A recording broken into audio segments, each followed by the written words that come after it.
صباح الفل عليكم في فيديو جديد مع مذيع باريس.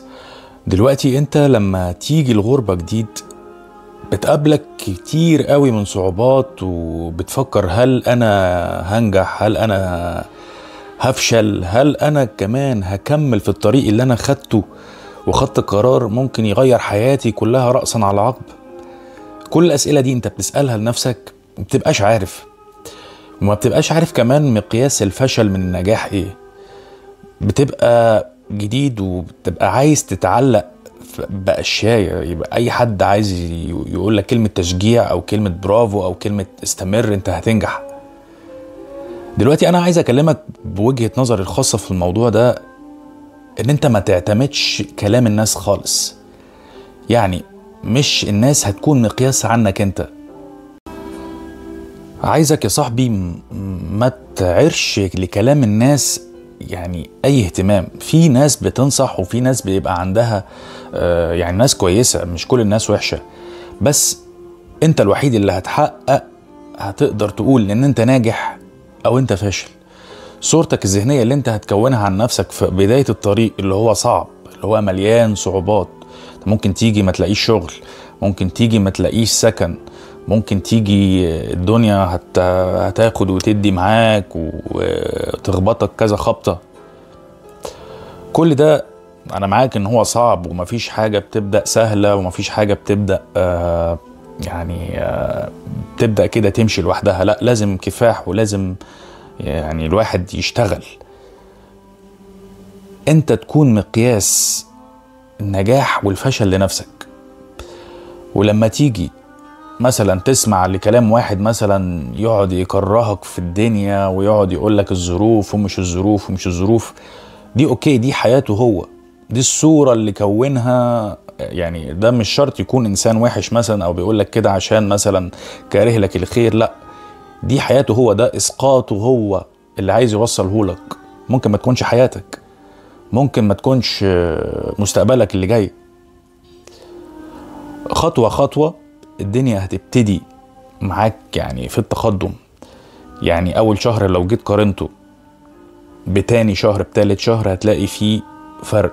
حتى في مستوى اللغة، لو انت مثلا جاي في بلد جديدة ومش معاك اللغة، لا، مستوى اللغة بتاعك هيتقدم يوم عن يوم بالاحتكاك، بالممارسة، بالكلام في الحياة اليومية. وكمان لو انت جديد وعايز المستوى بتاعك يتقدم، دور على الناس الكبيرة تتكلم معاه عشان هما بيتكلموا بالراحة، تقدر تفهم منهم الكلام جاي ورايح فين، رايح فين وجاي منين.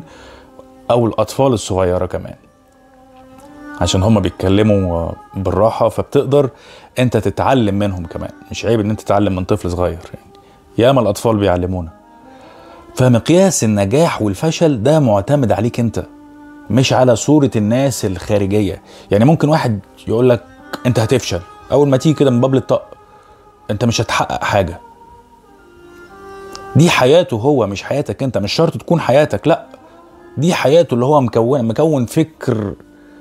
دي نظرية الاسقاط في علم النفس، ان اي حاجة جوايا بسقطها لبرايا، سواء على شخص او على شيء او على اي حاجة. انت اللي هتحدد انت هتنجح ولا هتفشل. الطريق صعب، الطريق ممكن يكون مليان بالمخاطر. انت بتحسب نسبة الريسك هنا، نسبة المخاطرة. وفي كلمة تاني عايز اقولها قبل نهاية الفيديو.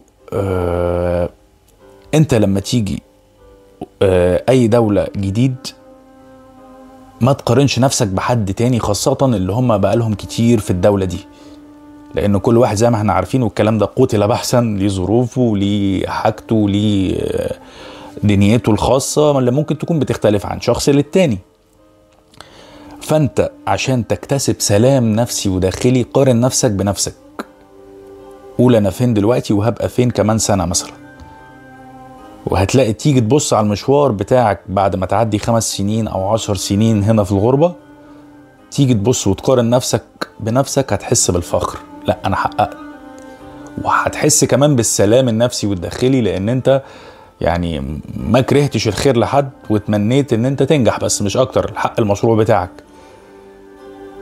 فما تقارنش نفسك بالغير، لكن قارن نفسك بنفسك. وصدقني اللي دلوقتي صعب مع المحاولة والاستمرار هيكون سهل جدا، وهتحقق كل امانيك وكل احلامك ان شاء الله.